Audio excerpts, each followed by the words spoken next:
Rain hammered the windows of Rosie's diner, the kind of storm that swallows sound and turns streets into rivers. Maya Collins stood between two police officers and a stranger who looked like he'd been sleeping in alleys for a week. "Ma'am, step aside or you're obstructing justice." Her hands were shaking. Her heart was hammering. She was 48 hours from eviction, one bad move from losing everything. But she didn't move. "He's a customer," she said, voice trembling but steady. "He hasn't done anything wrong." The stranger's eyes met hers, exhausted, grateful, resigned. What Maya didn't know was that this man's next phone call would reach the mayor's office by morning, that his name appeared on documents she'd never seen, that defending him would either ruin her life or completely transform it. But who was he really? And why would one waitress risk everything for a stranger in the rain? Maya had learned to survive on hope and tips. Tonight would test whether hope was enough. 5:47 a.m. The alarm screamed in the darkness. Maya's hand shot out, silencing it before the second ring. She lay there for 10 seconds. Just 10. That's all she allowed herself. On the fridge, a paper glowed red in the dim light. Final eviction notice. 48 hours remaining. The apartment was barely bigger than a hotel room. A mattress on the floor. A plastic table from Goodwill. Her nursing school textbooks stacked on a milk crate like a tower of broken dreams. On top, another notice. Tuition overdue. Third reminder. $2,647 due immediately. Maya opened the coffee can where she kept her tips. Counted the bills and coins. $64.23. Rent, $800. Utilities, $120. Phone, $45. Groceries, $200. Bus pass, $75. She needed $1,240 just to survive the month. She had $64.23. Her phone buzzed. Email notification. Dear Ms. Collins, unfortunately, we are unable to offer you funding at this time. Third scholarship rejection this month. Maya set a timer. 30 seconds. That's all she allowed for tears. Then she wiped her face and got dressed. Her mother's voice echoed. Gloria Collins. 4 years gone, buried under $47,000 in medical debt Maya was still paying off. Baby, character is what you do when nobody's watching. Maya locked her door and headed into the cold. Rosie's diner had been serving coffee and bacon since 1987. The sign flickered. Half the letters didn't light up anymore. Inside, burnt coffee and grease clung to everything. Red vinyl booths with duct-taped tears. Formica counters scarred with old cigarette burns. Rent's due Friday, Maya. Mr. Patterson looked up from his newspaper. 68. Gruff as sandpaper. No extensions this time. I know, Mr. Patterson. New property management taking over next month. Probably raising my lease. Might have to close. Maya felt something cold settle in her chest. If Rosie's closed, she'd have nothing. The morning regulars filtered in. Mr. Carter ordered black coffee, eggs over easy, wheat toast. Maya had it ready before he sat down. Construction crew on Tuesdays and Thursdays. 5 guys. Pancakes. Endless refills. $8 tip total. Maya smiled. Refilled cups. Remembered orders without writing them down. 4 years she'd been doing this while in nursing school. Started as dishwasher. Worked up to head waitress. Shanice poured coffee beside her. Single mom of 2. Girl, you look exhausted. Double shift. Need the hours. You're gonna burn out. Can't afford to. Diego worked the grill. 25, dreamed of his own restaurant someday. Dreams they both knew would probably never happen, but they kept them anyway. Lunch rush hit at noon. A young mother came in with a toddler on her hip. The child was coughing, flushed with fever. The woman ordered soup and crackers. Her hands shook, reaching for her purse. Maya brought the food, watched the mother feed her sick baby while barely touching her own meal. The check came. 12 bows, 50 cents. The woman's card declined. Once, twice, 3 times. Her eyes filled with tears. "I'm so sorry. I thought I had enough." Maya glanced toward the kitchen. Mr. Patterson was busy at the register. She pulled out her tips. $18.50. Nearly 20% of her morning earnings. "It's covered," Maya said quietly. "What? No, I can't." "Your baby needs you to eat. Don't worry about it. Just pay it forward when you can." The mother's face crumpled. "Thank you. God bless you." After they left, Shanice grabbed Maya's arm. "Girl, that was your grocery money." "I know. You can't save everyone when you can't save yourself." Maya's mind screamed the same thing. "You can't afford this. You're being stupid." But her heart didn't know how to stop. Her mother had worked 3 jobs, came home exhausted, still helped neighbors. "We don't have much, baby, but we have our integrity." Evening came. Maya's feet throbbed in 2-year-old shoes. The sole was separating, but she'd taken the late shift. She needed every dollar. Between orders, she studied. Medical terminology on napkins, tachycardia, hyperglycemia, embolism. Words that felt like another language she might never speak. Her phone buzzed. Text from Tyrell, her younger brother. 19, community college. "Sis, can you loan me $50 for a textbook?" Maya stared at the screen, typed and deleted 3 responses. Finally, "Tight right now, Ty. I'm sorry." Another text. "Electric company. $89 overdue. Final notice." Outside, a sleek black town car drove past slowly. Tinted windows. Expensive. It didn't belong here. It slowed near the diner, like someone searching for an address, then kept going. Maya didn't notice. She was wiping tables, counting minutes until closing, wondering how she'd find $800 in 2 days. 9:47 p.m. Rain started. Light drizzle, then harder. Maya looked out at city lights reflecting in puddles on cracked pavement. Somewhere out there, people were warm, fed, safe. Somewhere, someone didn't count every dollar like oxygen. Just one break, she thought. Please. Diego called from the kitchen. "Maya, customer." She turned. That break was about to walk through the door, but nothing about it would look like a blessing. The stranger stumbled in from the storm, but the real storm was about to follow him. 10:15 p.m. The door swung open violently. Wind and rain burst inside. A man stumbled through.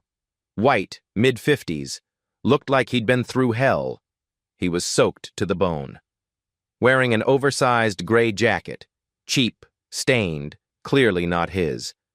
Underneath, an expensive dress shirt, muddy and torn at the shoulder, dress pants ripped at one knee, 2-day stubble, hair plastered to his head, a fresh cut on his forehead, still bleeding slightly, bruise forming on his cheekbone.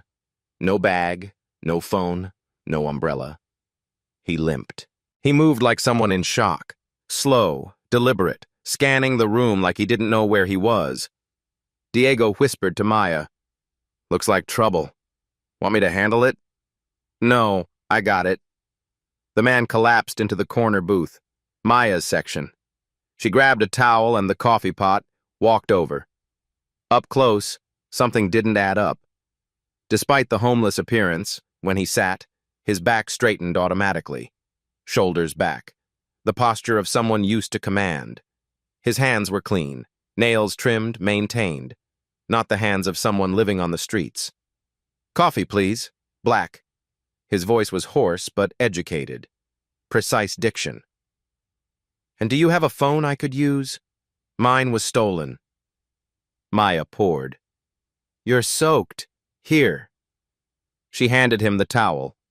He looked at her like she'd given him gold. "Thank you, that's very kind." As he wrapped his hands around the mug, his sleeve pulled back slightly. Maya caught a glimpse of an expensive watch. Tag Heuer, worth thousands. Why would a homeless person have that? She brought the diner's landline to his table. He dialed with shaking hands. From cold or stress, she couldn't tell. Maya pretended to wipe a nearby table. Couldn't help overhearing. "Carol, it's me. Thank God. I'm at..." He checked the napkin dispenser. "Rosie's Diner, corner of 5th and..." "Hold on." He looked up. "What street is this?" "5th and Brennan." Back to the phone. "5th and Brennan, South Side..." "Yes, I'm okay, but..." The line crackled with static. "Carol? Carol, can you hear me? The connection..." More static. "Just get here as soon as..." The line went dead. He tried twice more. Same result. The storm was killing the connection. He set the phone down gently, put his face in his hands for 5 seconds, then composed himself. "Everything okay?" Maya asked. "The storm's interfering. My colleague is trying to find me, but..." He trailed off. "I'll try again in a few minutes, thank you." 10:40 p.m. 25 minutes passed. The man tried the phone 3 more times. All failed. Mr. Patterson watched from behind the counter, nervous. He whispered to Diego, "How long's he gonna sit there?" Diego shrugged. "Look at him. No wallet, no phone. What if he can't pay?" A couple in the next booth got up and left, clearly uncomfortable. Patterson made a decision, walked to the kitchen, pulled out his phone. Maya was serving another table. Didn't see. 5 minutes later. Sirens outside. Everyone looked up. 2 police officers entered. Officer Reeves, 43, white, 20 years on the force. Officer Morris, 26, black, 2 years in, eager to prove himself. Patterson pointed toward the corner booth. Whispered. "He came in soaked. No money I can see. Been sitting over an hour making calls. Just doesn't feel right." The diner went quiet. Maya's stomach dropped. The officers approached the booth. The man saw them coming. Something flashed in his eyes. Not fear, weariness, resignation. He sat up straighter. "Evening, sir. Can I see some identification?" "I don't have it with me. I was robbed earlier tonight." "Robbed? When and where?" "About 3 hours ago, Route 7, near the old industrial park. They took my wallet, phone, everything." Morris pulled out his tablet. "You file a report?" "I haven't been able to. As I said, they took my phone." "What's your name, sir?" "James Lancaster." Morris ran the name. The screen loaded slowly.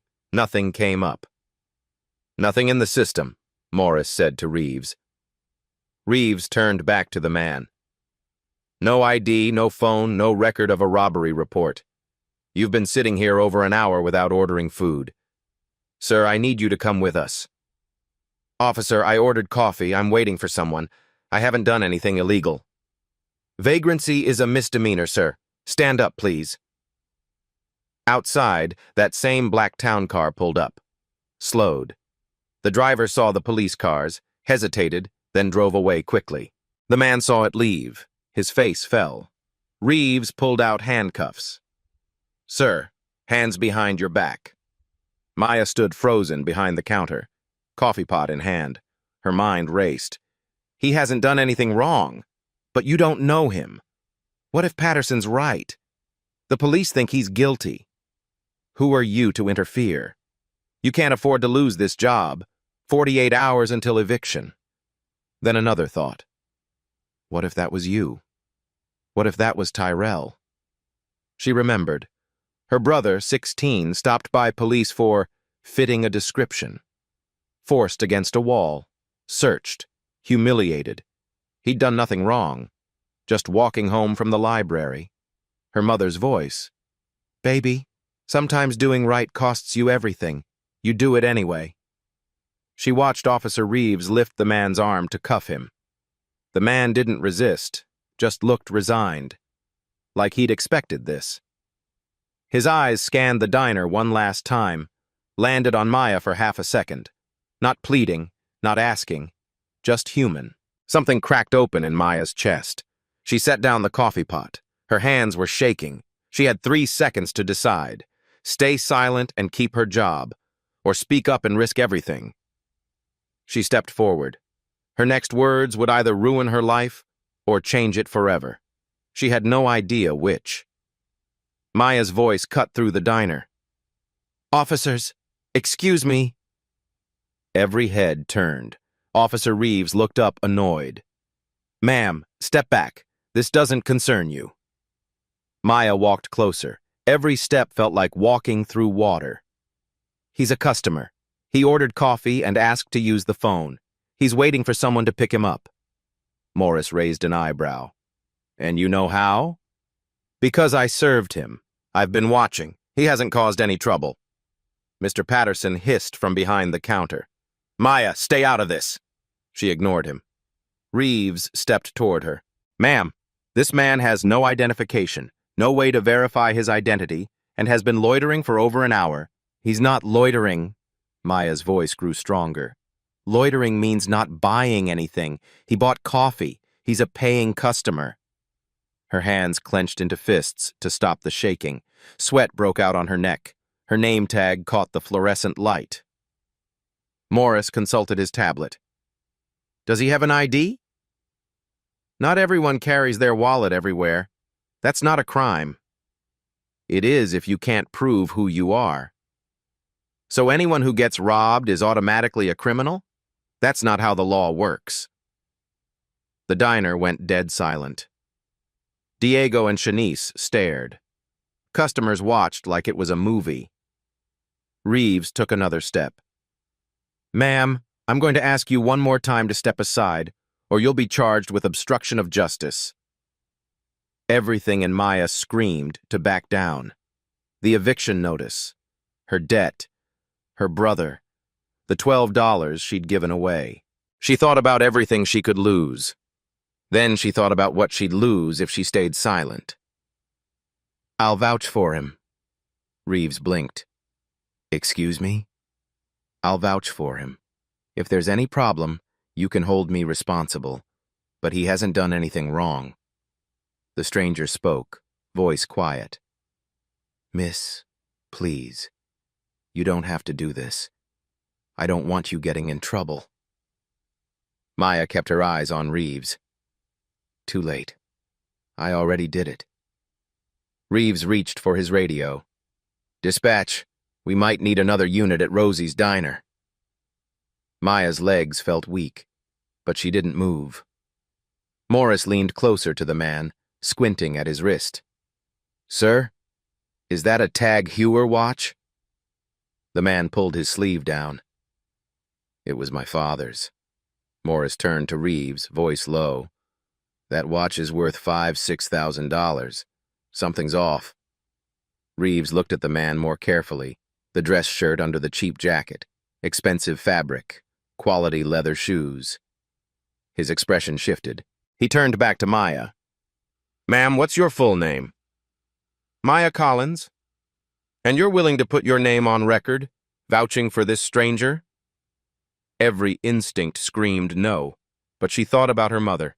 3 jobs, still helping neighbors. "Character is what you do when nobody's watching." Maya nodded. "Yes, I vouch for him." The refrigerator hummed. Rain drummed. No one breathed. The man stared at her like he was seeing something impossible. The door swung open. A woman in a sharp business suit entered, holding a large umbrella. Mid-40s, polished, confident. She spotted the man. Relief flooded her face. "Mr. Lancaster, thank God." She walked straight to the officers. "Officers, is there a problem?" Reeves straightened. "And you are?" She pulled out a business card. Carol Stevens, executive assistant to James Lancaster, CEO of Lancaster Properties Group. She showed her ID, then her phone. Mr. Lancaster was robbed 3 hours ago. His driver and I have been searching. He called from here, but the storm disrupted the connection. Call log. Multiple missed calls. All time-stamped. Text thread.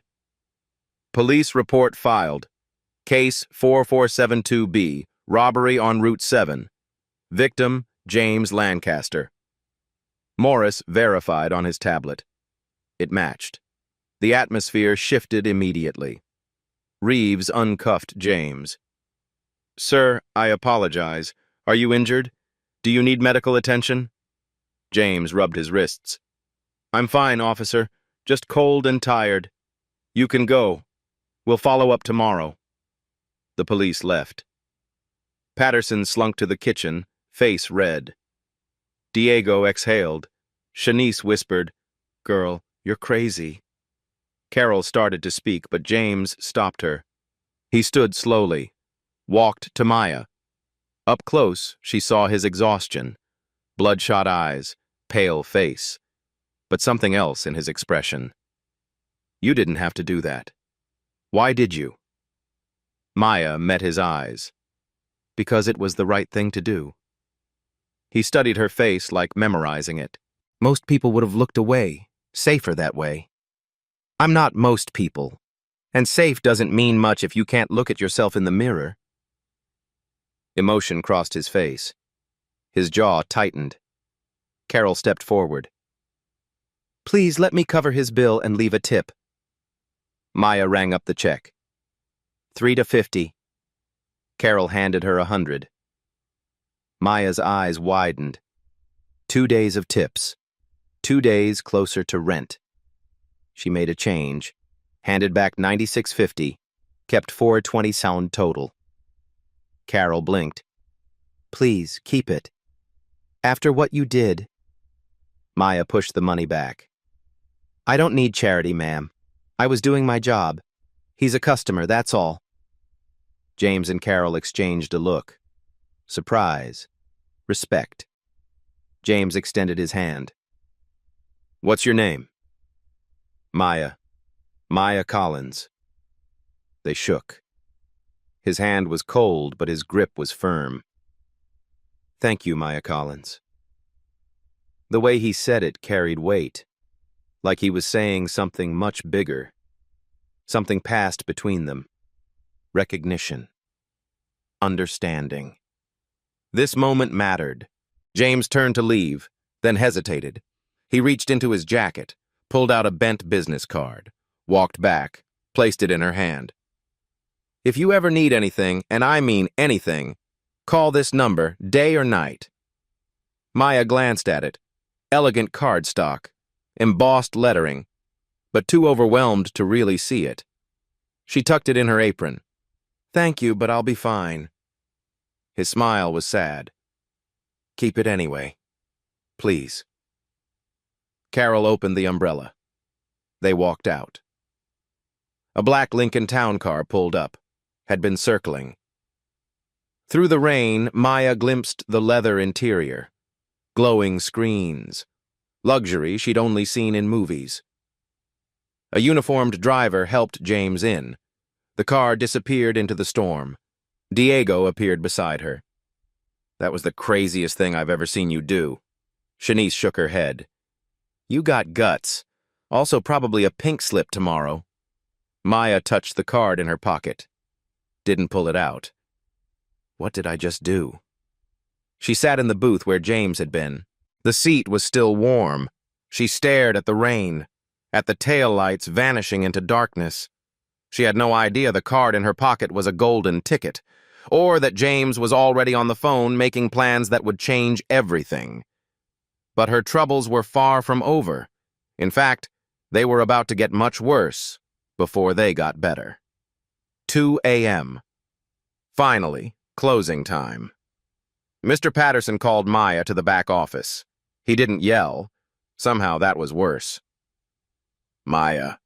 His voice was tight. "You embarrassed me in front of the police. Made me look like I was profiling.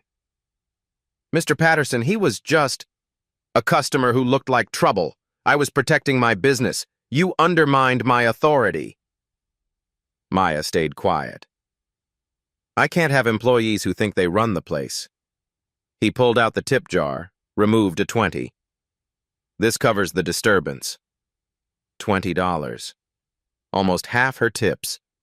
Maya bit her cheek, nodded. You're on thin ice, Maya. She walked home in the rain. Couldn't afford an Uber. Bus had stopped running. Soaked. Shivering. Got home at 3:15 a.m., sat on her mattress, stared at the eviction notice. 48 hours, now 42. Opened her notebook. Tonight's tips after dock, $11. Total savings, $198, 23 hours. Rent, needed Friday, $800. Gap, $601, 777. Even working triple shifts, she'd make maybe $300 more. Still $300 short. She pulled the business card from her apron. Read it properly for the first time. James Lancaster, Chief Executive Officer, Lancaster Properties Group. Developing tomorrow's skyline today. She stared at it. Her phone at 5%. Plugged it in.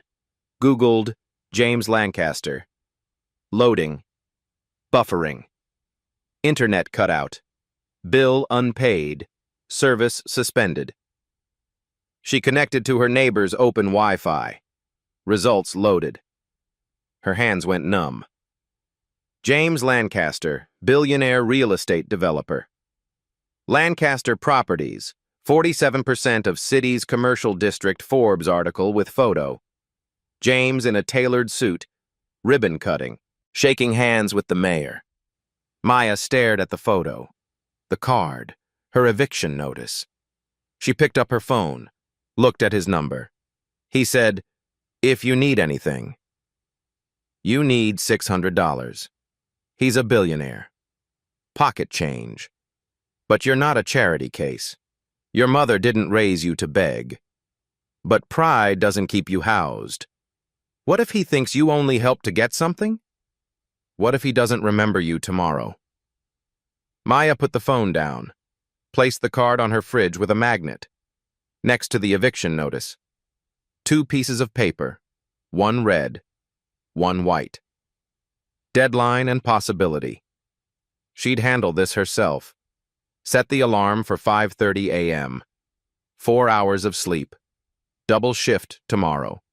Fell asleep in her clothes. Thursday, 6 a.m. Maya served breakfast rush. Exhausted. Eyes burning. Forced smiles. Checked her phone obsessively, hoping for something. Extra shift. Forgotten tip. Anything. Nothing. Thursday afternoon. Checked her mailbox on break. Letter from landlord. Heart sinking. She opened it. Due to an administrative processing error, your eviction has been postponed pending review. New deadline within 10 business days. Maya read it 3 times. What? Kopech never gave extensions. Ever. She called his office. Mr. Kopech? I got a letter about postponement. What? I didn't... Papers rustled. Oh, yeah. The property manager called yesterday. Paperwork issue with your lease. Out of my hands. You got lucky, Collins. Hung up. Maya stared at her phone. Paperwork issue? My lease has been the same for 3 years. Grateful, confused, suspicious. This doesn't just happen. Friday lunch shift. A well-dressed businessman came in. 40s. Expensive suit. Never seen him before. Ordered coffee and pie. $5.75. Ate in silence. Left. Maya cleared the table. $60 on a $6 check. She ran to the parking lot. Sir, you left too much. He turned, smiled. No mistake. Keep it. But this is... Someone told me this place has an angel working here. Consider it a thank you. Wait. Who told you? He got into a car. A small logo on the door. Lancaster Properties. Drove away. Maya stood holding the $60, heart pounding. What is happening? Friday evening. Unknown number called. Is this Maya Collins? Yes. Jennifer Park, Henderson University Financial Aid. About your scholarship application. Maya's heart sank. I got the rejection. We've reopened the review. Anonymous donation to our nursing fund. We're reconsidering declined candidates. Your record was strong. Can you interview me on Monday? Yes, absolutely. Call ended. Maya sat on her couch. Anonymous donation. Yesterday, the day after she helped James. She pulled out the card again. This can't be a coincidence. Her phone rang. Unknown number. She answered. Hello? Maya Collins? This is Carol Stevens, Mr. Lancaster's executive assistant. We met Tuesday night. Maya could barely breathe. What Maya didn't know was that Carol's next words would flip her entire world upside down. Strange things started happening. Small at first, then impossible to ignore. Carol's voice was warm, professional. I hope I'm not catching you at a bad time. No, What's this about? Mr. Lancaster would like to meet with you. Are you available tomorrow, Saturday at 2 p.m.? Maya's pulse quickened. I have a shift. We've spoken with Mr. Patterson. He's agreed to give you the afternoon off. Patterson never gave time off, especially weekends. Why does Mr. Lancaster want to see me? He'll explain everything. A car will pick you up at 1:45 from your address. She knows my address? Did I do something wrong? Carol's voice softened. Quite the opposite. Mr. Lancaster wants to thank you and discuss something important. Discuss what? Better if he explains in person. I think you'll want to hear it. Pause. Okay. Tomorrow at 1:45. Excellent. Dress comfortably. This is a conversation, not an interview. Call ended. Shanice was there. Who was that? Maya stared at her phone. I'm about to find out what I got into. That night, Maya couldn't sleep. The eviction postponement, the $60 tip, the scholarship, now this, all after Tuesday. She Googled Lancaster Properties again, founded 1998. Small buildings, grew into an empire. Recent acquisitions loaded. Her eyes caught something. Madison Block includes 5th and Brennan properties. 5th and Brennan, that's Rosie's. She clicked. Lancaster Properties acquires Madison Block 8 months ago. Her breath caught. He owns the building. Rosie's building. She'd defended him on his own property. The delayed eviction. The tip. The scholarship. This wasn't a coincidence. This was James. But why? Saturday, 1:45 p.m. The black Lincoln pulled up. Robert got out. Ms. Collins. That's me. I'm Robert, taking you to Lancaster Tower. Inside, leather seats, water bottles, screens. She sat stiffly. Help yourself to water. 20 minutes. The city looked different from this car. They passed buildings she'd cleaned at night. Robert pointed. Mr. Lancaster developed that one. And that one. Maya saw the city as a chessboard. Lancaster Tower appeared. 40 stories, glass and steel. Her heart hammered. The security guard greeted her by name. Ms. Collins, good afternoon. Mr. Lancaster is expecting you. He knows my name?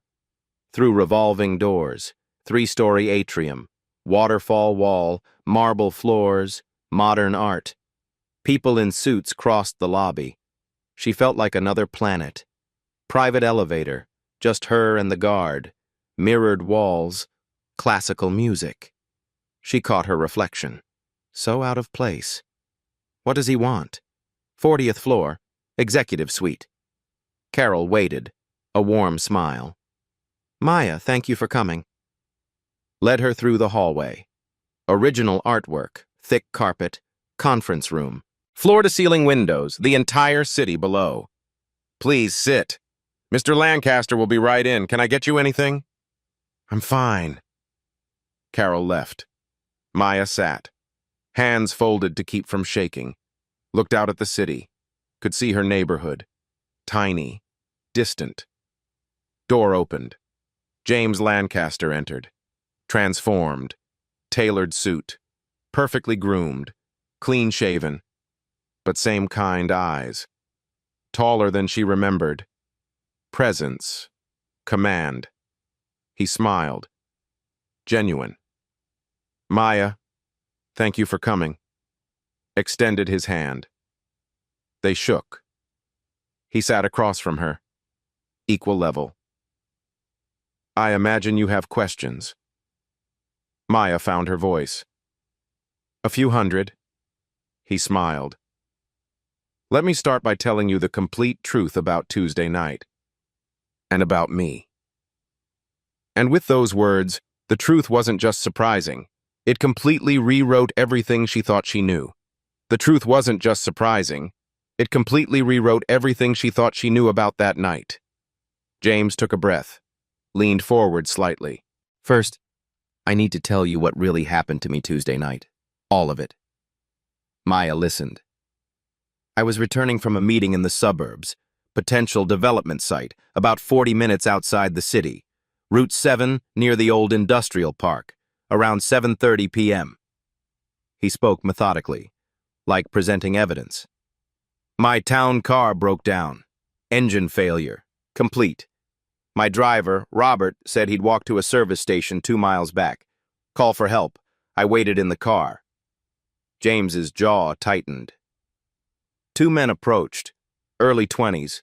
One had a knife. They said, "Give us everything. Wallet, phone, watch. Get out of the car." Maya's chest tightened. I didn't fight. Not worth my life. They took my wallet. All my ID, credit cards, $400 in cash, my phone, my watch, Tag Heuer, my father's, worth $6,000. My suit jacket, custom Brioni. He paused. They left me the driver's spare jacket from the trunk. That gray thing you saw. Too big, cheap. Then they drove away in my car.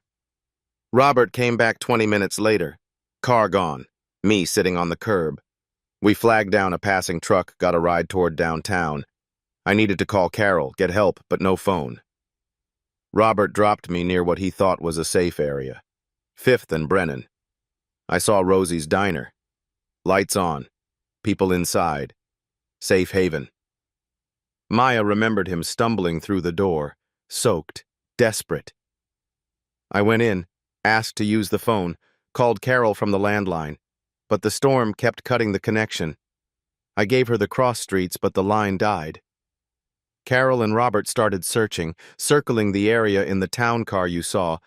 That's when your boss called the police. James looked directly at Maya. When those officers walked in, I saw how they looked at me. Like I was trash. Like I didn't belong, suspicious, dangerous. His voice grew quiet. And I realized, without my wallet, my phone, my car, my suit, I was nobody. Just another person who looked wrong. He leaned back. For the first time in my adult life, I had no power. No way to prove who I was. No one to call for help. I was completely vulnerable. Silence stretched. And then you stepped in.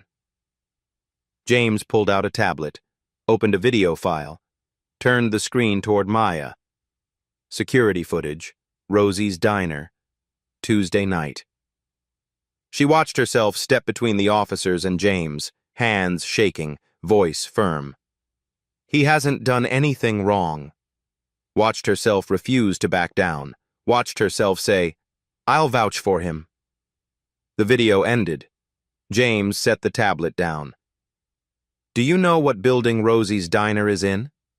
Maya's voice was quiet. You told me on the phone. You own it. I own it.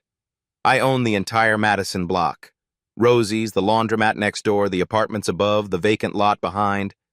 Bought it 8 months ago through a subsidiary company. He let that sink in. I've owned that property for 8 months. Never visited. Never walked through the door. Never knew what happened there, who worked there, who ate there. His voice cracked slightly. I own 47% of the commercial real estate in this city. Thousands of buildings. Tens of thousands of tenants, employees, customers. He paused. And I don't know them. I don't see them. Maya's eyes filled with tears. That night, a stranger defended me in my own building. A woman I didn't know put everything on the line for me. And I didn't even know her name. James opened a folder, slid it across the table. After Carol picked me up, I couldn't stop thinking about you.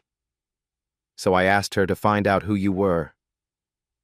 Maya's hands shook as she opened it. Documents. Her life on paper. James narrated. Maya Collins, 28.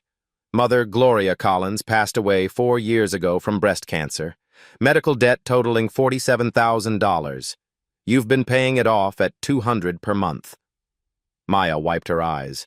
You're in your 4th year of nursing school at Henderson University, currently on academic suspension due to unpaid tuition. $2,847 past due. You work at Rosie's Diner, 55 to 60 hours per week. Average weekly income, $380. Monthly expenses, approximately $1,240. Savings as of Tuesday, $198. Every detail is correct. Laid bare. You have a younger brother, Tyrell, 19, in community college. You send him money monthly, even though you can barely afford groceries. Your landlord filed for eviction Tuesday morning, 12 hours before you met me. Maya felt exposed, vulnerable, ashamed. James continued. And despite all of that, despite being one paycheck from homelessness, you paid for a stranger's meal Tuesday afternoon, $12.50. You refused a $100 tip that same night. You told me you'd be fine when you clearly weren't. He closed the folder. Maya, people like you aren't supposed to exist. Integrity that doesn't calculate cost. Kindness without expecting a return. He leaned forward. But you're real. And that night, you reminded me of something I'd forgotten. What?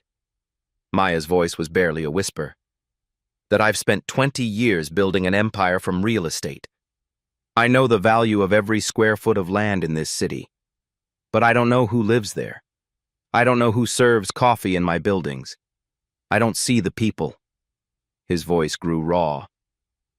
Tuesday night, for the first time, I experienced this city as a regular person. Not by choice. By force. Everything stripped away. And it opened my eyes. He stood, walked to the window. I've made billions building luxury condos and office towers. Know what I haven't built? Affordable housing, community health centers, parks, programs that actually help people like you. Turned back. You stood up to the police for a homeless-looking stranger. You risked your job, your freedom, everything. For what? For principle. For what's right. You're not my charity case, Maya. You're my teacher, my conscience, my blueprint for doing this right. He slid another document across the table. I want to change your life. But more than that, I want you to teach me how to be human again. Maya stared at the paper, too afraid to touch it. The offer on that paper was bigger than anything she'd ever imagined. But could she trust it? Could she trust him? The offer seemed too good to be true, which is exactly why Maya almost walked away. Maya picked up the document with trembling hands. Official letterhead. Lancaster Properties Group. Community Initiative Proposal. Her name at the top. Maya Collins. Confidential offer. James explained each point. First, immediate financial relief. All outstanding debts paid within 72 hours. Maya's eyes scanned. Mother's medical debt, $47,000. Rent arrears, $800. Nursing tuition, $2,147. Brother's tuition, $1,200. Total, $51,147. You'd start with a clean slate, no debt, no eviction. Maya couldn't breathe. Second, full scholarship to complete nursing school, tuition, books, supplies covered. Living stipend, $1,500 monthly, 18 months until graduation. Value, $45,000. Her vision blurred. Third, part-time employment during school, community liaison officer, 20 hours weekly, flexible around classes, $45,000 yearly, prorated, full benefits. You'd help design community programs in our developments. James continued. Fourth, full-time after graduation, Director of Community Health and Housing Initiatives, $85,000 yearly. You'd lead a new division, affordable housing, health clinics, social programs. Build something that matters. Fifth, signing bonus, $10,000 immediate, moving expenses, wardrobe, whatever you need. He pointed to a highlighted clause. Most important, employee Maya Collins will have veto power over any community development decision that doesn't align with community benefit. Maya looked up. What does that mean? If I propose something you think hurts the community, you say no. We don't do it. Final decision is yours. $51,847 plus $45,000 plus salary plus $10,000, over $150,000 in the first year, plus career, benefits, purpose. She pushed the paper back. Mr. Lancaster, this is too much. It's charity. James. And is it?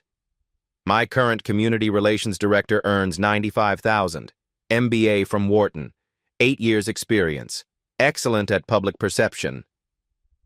Pause. Know what she's not good at?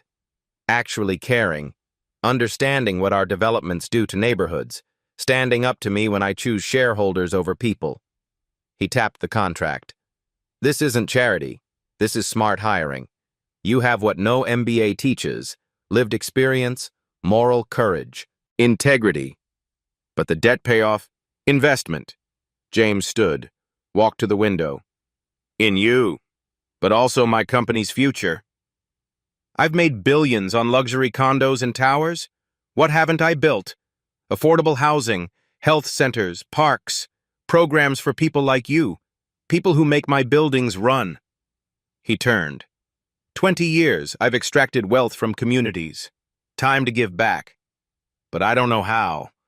I don't know what people need. His voice grew raw. You do. You live it daily. You're my blueprint, my teacher, my conscience. Maya's tears spilled. I don't understand what you want. I want you to make sure I don't become the villain. I want you to keep me honest. James pulled out a tablet, swiped to renderings. Mixed-use development. Modern but warm. Ground floor, community health clinic. Floors 2 through 4. 200 affordable apartments, rent-controlled. Rooftop, garden, playground. Adjacent, job training center, business incubator. Green spaces, parks, art. Next project, 5 blocks south side. Your neighborhood. $50 million investment. More images. People like her neighbors. Children playing, elderly on benches. Help me shape this. Make sure it serves people who live there. Make sure it doesn't displace them. Make it real. Maya stared. Saw her neighborhood transformed. You want me to tell you how to build?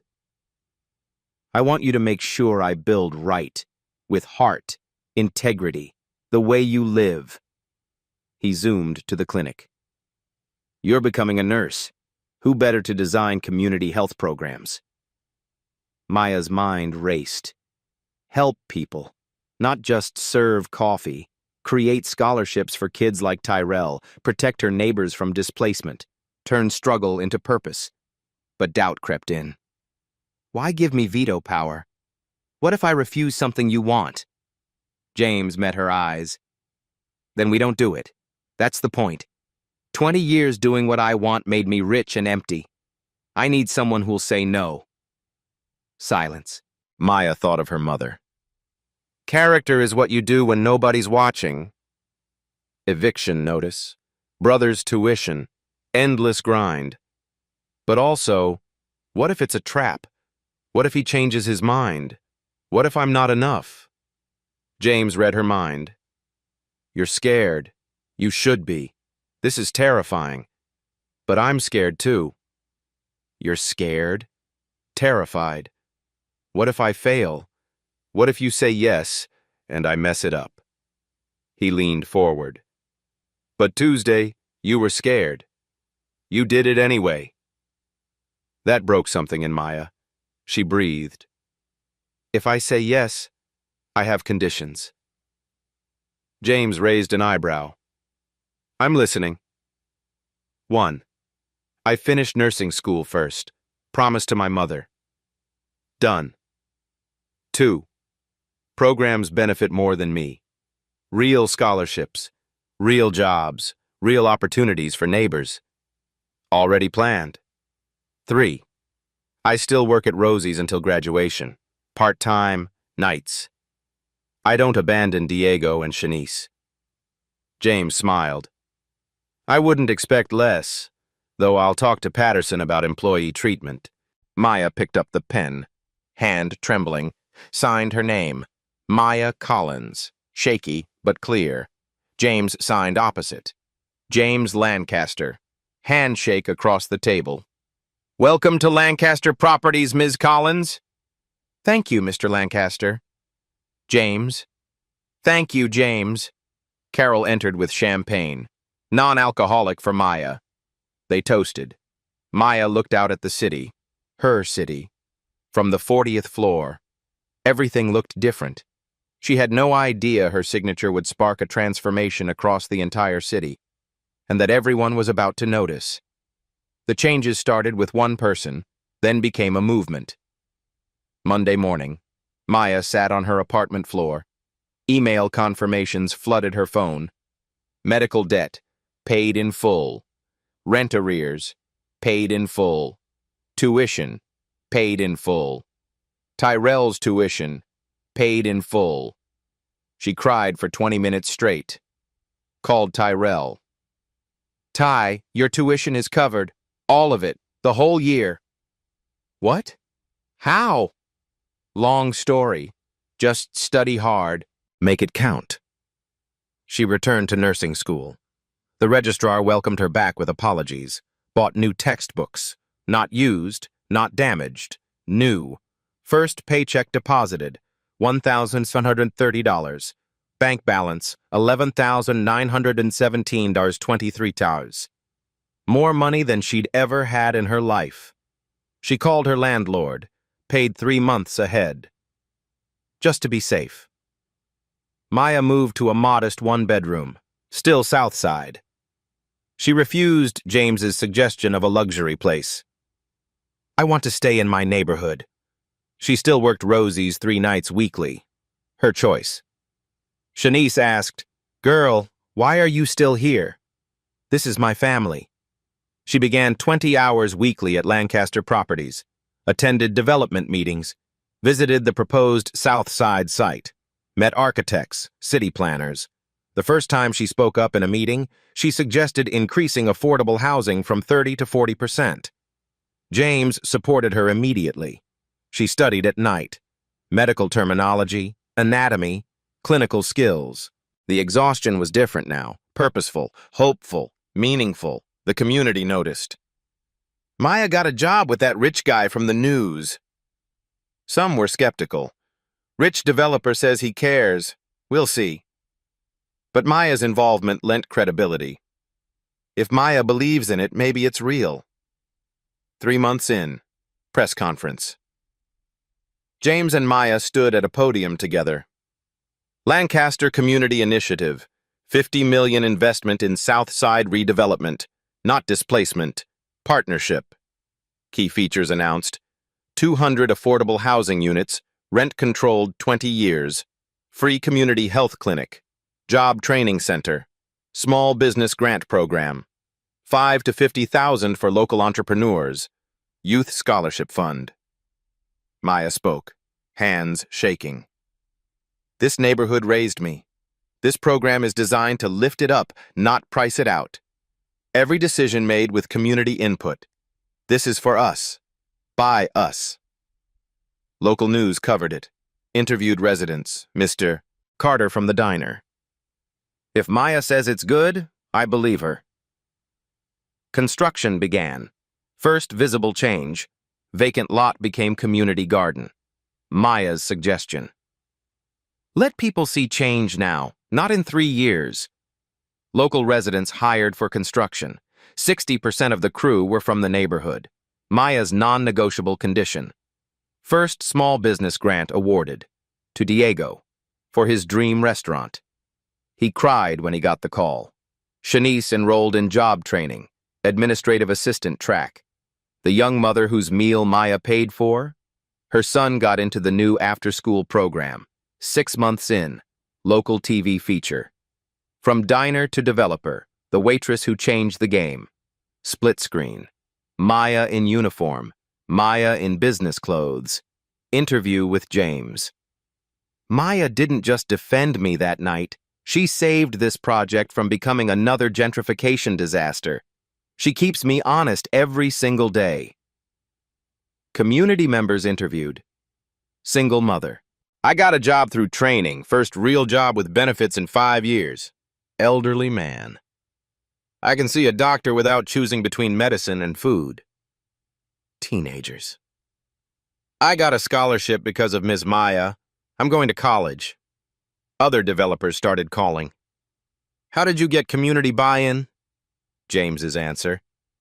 I hired someone who cares more about people than profit margins. Then I listened to her. The city council recognized the program. Model for ethical urban development. The mayor invited Maya and James to present at a national conference. Maya graduated nursing school, top 10% of her class. James attended, sat in the audience with Carol, applauded. After the ceremony, he handed her flowers. Your mother would be so proud. Maya cried. 1-year anniversary. Community celebration at the new park. Dedicated, Gloria Collins Memorial Park. Named after Maya's mother. 500 people attended. Diego's restaurant catered. Children played on new playground equipment. Elderly folks sat on benches. Community clinic ribbon cutting. Maya looked around. Vacant lot, now green space. Empty building, now clinic. Her neighbors are smiling, healthy and hopeful. James approached. None of this happens without you. Maya smiled. None of this happens without you being willing to listen. He gestured to the crowd. I've built 100 buildings. This is the first one that feels alive. The news segment played on someone's phone. The new face of ethical development. Maya's title, Director of Community Health Initiatives, Lancaster Properties. Final numbers scrolled on screen. Lancaster Community Initiative, 2,400 families served, 890 jobs created, 156 scholarships funded. Maya sat on a bench, watched the sunset. A young girl approached, maybe 8. Are you Ms. Maya? I am. What's your name? Sophia. My mom says you're a hero. Maya smiled. I'm not a hero, sweetie. I just tried to help. That's what heroes do. But the most important moment was still to come. A full circle encounter that would prove kindness truly never dies. And then, on an ordinary Tuesday, exactly 18 months later, the cycle completed. Maya sat in Rosie's diner, off duty, reviewing blueprints for the second community clinic. The diner looked different now. Renovated. Lancaster Properties funded it. Patterson still owned it. new booths, fresh paint, but the same soul. A young Latina woman entered, college-aged, maybe 20. Anxious, struggling, sat at the counter, ordered coffee, counted change, quarters, dimes, nickels, laptop open, screen visible. Overdue tuition, $2,450. Card declined. Diego, now manager, smiled. Coffee's on the house. Her eyes filled with tears. Thank you. Maya watched from her booth, saw herself 2 years ago. She walked over, sat beside her. Rough day? The woman nodded. About to lose my scholarship. 2 weeks behind on rent. Mom's sick, I'm sending money home, 2 jobs and still can't. I don't know what to do. What's your name? Sophia. Sophia, I'm Maya. I've been exactly where you are. She told her story, condensed, the eviction, the debt, defending a stranger. Sophia's eyes widened. You're Maya? From the South Side Project? I've seen you on the news. Maya smiled. Just someone who got help when needed. Now I can pass it on. She pulled out a business card. Maya Collins, Director of Community Health Initiatives, Lancaster Properties. Come Monday. We have emergency scholarship funds, rent assistance, job placement, no strings. Sophia stared. Why help me? You don't know me. Because someone helped me when they didn't have to. And you deserve a chance. Pause. This is what we do. We look out for each other. Monday. Sophia visited the office, received a $3,000 grant, tuition and rent covered, enrolled in training. Shanice became her mentor. 6 months later, Sophia graduated, job at community clinic. 1 year later, Sophia helped another struggling student. The cycle continued. James watched from his office, Maya mentoring young people in the park below, Carol beside him. She's changed this company. James nodded. She changed me, reminded me of what buildings are for, people. Rosie's Diner, now a landmark. Bronze plaque outside, where one act of courage started a movement, Esta 1987, renewed 2024. Inside, diverse community sharing meals. Laughing. Maya's corner booth had an engraved plate. In every stranger is an opportunity for grace. The camera panned to the city skyline. Text overlay. Lancaster Community Initiative, 2,400 families served, 890 jobs created, 156 scholarships funded, and counting. Maya and James in the park, reviewing next project plans. Ready to do it again? Always.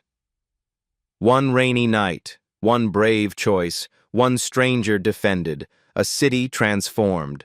Because courage isn't loud. It's a waitress stepping between the powerful and powerless saying, not today. Maya's story isn't about luck. It's about choice. She didn't defend James because she knew he was rich. She didn't even know his name. She did it because it was right. How many times have we walked past someone struggling, looked away from injustice because it wasn't our problem, stayed silent when we should have spoken up? The truth is, you don't need to defend a billionaire to change a life. You just need to see someone's humanity and act. Maya risked everything for a stranger, and in return, she didn't just get a reward. She got purpose. She got to transform pain into power. Somewhere today, someone is waiting for you to step in. Someone needs you to be brave. Don't look away. If this story moved you, share it. You never know who needs to hear that courage still matters. What would you have done in Maya's position? Tell us in the comments below. Like this video if you believe one person can make a difference. Subscribe for more stories of everyday heroes changing the world. And tomorrow, go be someone's Maya. The world is waiting. Reality isn't always easy to hear, but that's exactly why we tell it. At Black Voices Uncut, we go beyond the surface, showing what others won't. If you value unfiltered truth, hit like, comment your perspective, and subscribe. Every voice matters, and every truth deserves to be heard.